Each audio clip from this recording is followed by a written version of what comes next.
Okay, so I decided I'm going to time myself to see how long it takes to make that set of casement sashes. Okay, what time does that say right there? Can I look at that?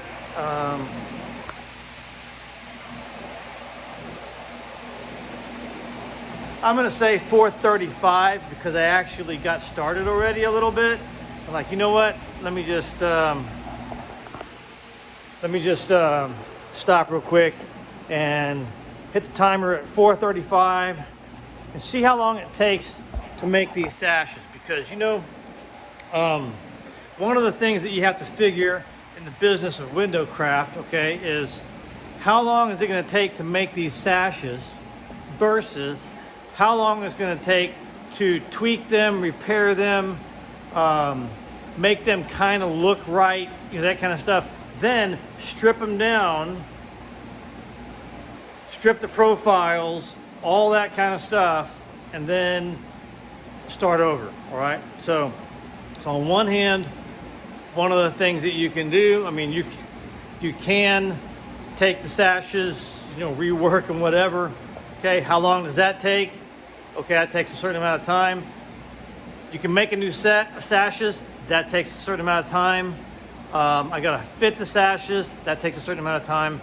What's more practical in a situation like this? It's a good question, all right? Some people say, you gotta save the sash. Well, guess what? I'm saving the window. I'm saving the techniques that made the window. So anyway, we'll talk about that some other time. All right, back in a little bit. All right, so I got a couple of pieces here. This is gonna be, this is the top rail. This is gonna be the bottom rail. Okay, it's a little bit oversized, but I'm gonna make the sashes a little bit oversized. I've got, these are my stiles cut from my rough lumber out of my stack of red Grandis that I have here on hand. You know, I've got a couple of pieces of Akoya in there. I don't like Akoya anymore. Heart pine, nah, too risky. I've got some KDAT here that maybe I could use. That's kiln dried after treatment, but you know, I'm gonna use the red Grandis. Join it, joiner, plane it, table saw, ready to go. Oh, and then chop saw. Right, I've gone through the milling sequence. I've got my stiles there. I've got my rails here. See, bottom rail, mid rail, right there, actually, and top rail here. My mid rail. You know what? That's not my mid rail. I guess I need another piece. This is going to be my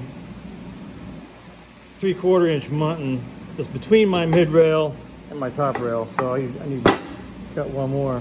But that being said, I got my mortises marked for these, and these are going to be through mortises. Boom, see that? So I got them marked on both sides, okay? And I'm taking the mortiser over there and get it done. So I've got my mortises cut. Let's see, I'm gonna go all the way through. Yep, see? All of them. Oh, you know what? I still gotta cut the mortises in these. I just got excited. Whoops, not that one. Let's go see what time it is, just in case. Just see, okay? So I've been at it since 4:45, and it's, no, 4:35, and it is 5:50 almost. Okay, so a little over an hour. It'll be close to an hour and a half pretty soon, so we'll see what happens. Let me get those mortises done. Sheesh. All right, so I've got my parts milled up here. These are all my rails here: bottom rail, top rail, mid rail, not mid rail, but a Munson rail, This is that mid rail here, like a lock rail here. So, see what time it is. I think it's like 6:20, right? So if it's 6:20, yeah, I've been at it for, oh, I don't know, hour and 45 minutes.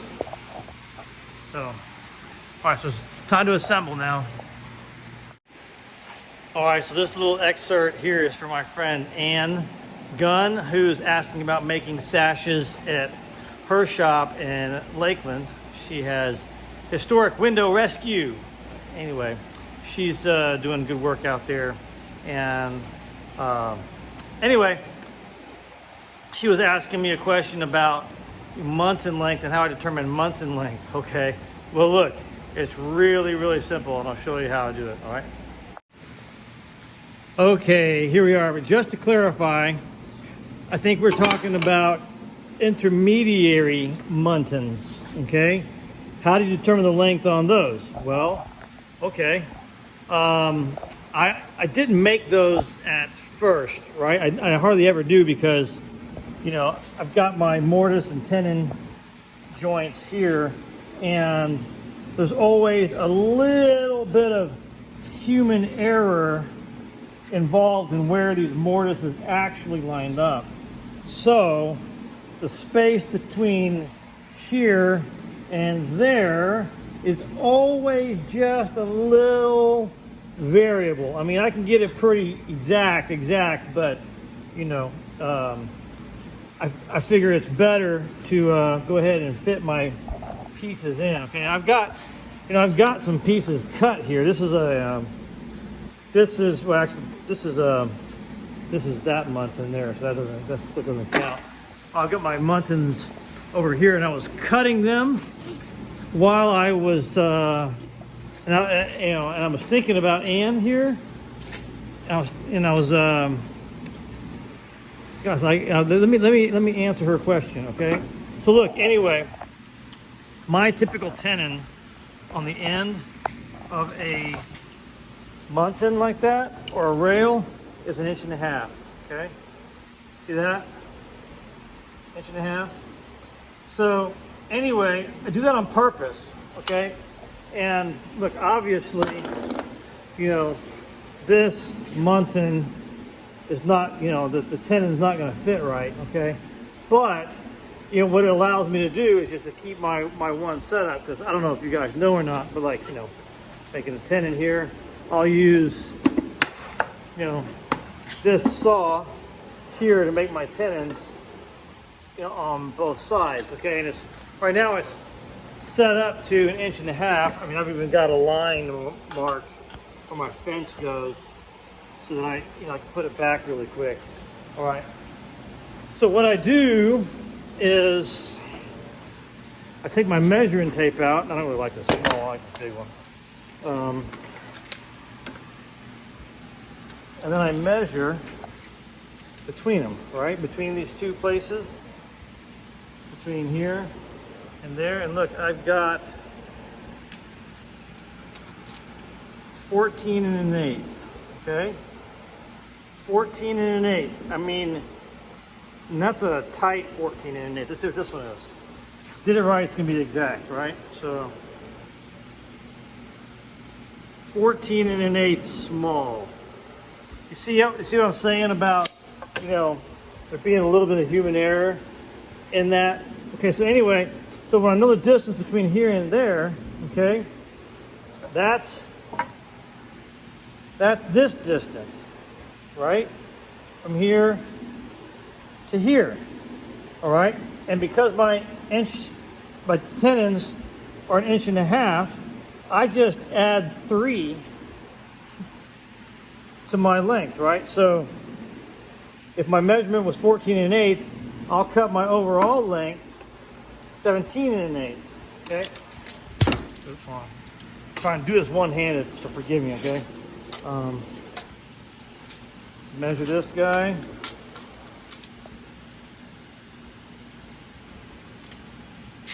Well, it turned out to be 17 1/16. Well, the reason why that is because I've also got human error in my tenon, right? Because if you look at this tenon turns out to be a small 1.5 inches. You know, maybe it's off by a 32nd. 32nd and a 32nd is a 16th, which accounts for my overall length being 17 and a 16th, okay? But it fits, right? What I want to know is, does this piece fit there? And it does. See that? Does this piece fit there? And it does. I mean, look, I've got it's a tiny, tiny gap there. Okay, tiny. But that's okay. I mean, I can live with that tiny, tiny gap. Okay. So, and once I know that this guy fits, okay, you know, I'll come over here, and I'll just cut the tenons to length, right? So this is a stub tenon, okay, and my stub tenon is going to fit right there. See that? When I started off 1.5 inches, I just cut it off. Okay, and my regular tenon is going to go in. It's going to go in there. All right. So now this tenon here, I don't have to cut it off this short, but it's still going to be a stub tenon, you know, for this side. But see, I can cut this one a little bit longer, and I can actually pin it there. So anyway, thought I'd show you that because that's for Ann Gunn, and I'd hold the camera and try to cut one-handed, but that's not smart, so I'm going to stop now.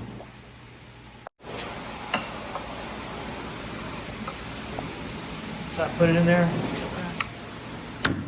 Boom. They start off at 1.5 inches, but you know they don't have to stay 1.5 inches. I just cut it, like obviously 1.5 inches is not going to work in there. So I just cut it off to that. And then here it goes there. See that? All right. There we go. Yeah. Nice puzzle, huh? Ta-da! And then goes together like that.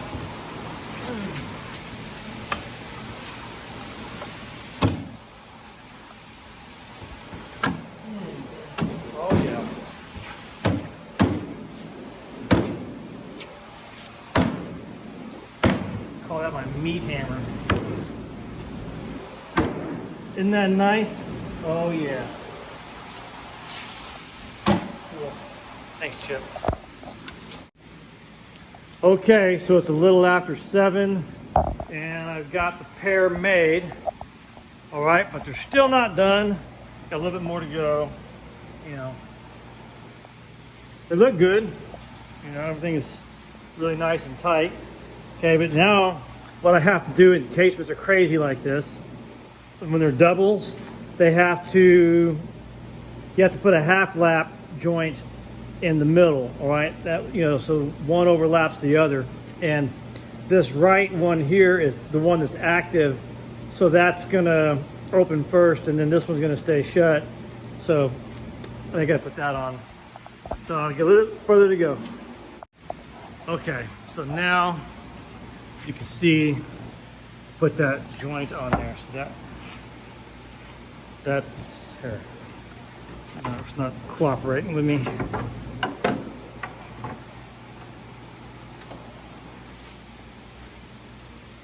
See that joint there? Okay, that's that overlapping joint that you would find. You know, it's at that job right now. So, I mean, if this was an in-swinging casement, you know, it would open this way, and it would, and this little beaded stop here would then close against this guy. Okay, that's just a typical, you know, French casement assembly there, like that. So what time is it? Let's see.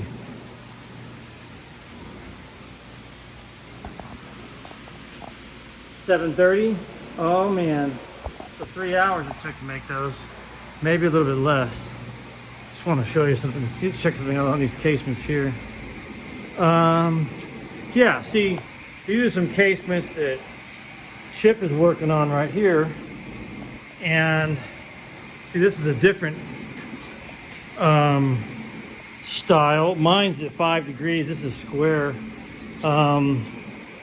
This one here has a, just, you know, there's no decorative bead or anything, but you can see it stepped so that one can be active and the other can be stationary. So there he is over there blazing away.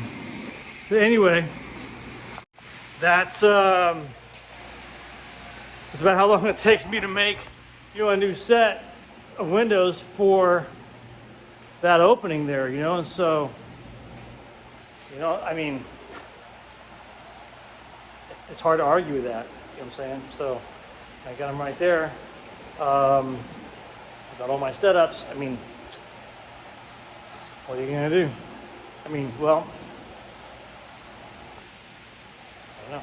I mean, not anybody can do that, you know what I'm saying? But maybe I could teach some people, and maybe we could apprentice some people. We could, you know, show them how this incorporates into the window crafts business, because if you can do this in your window crafts business,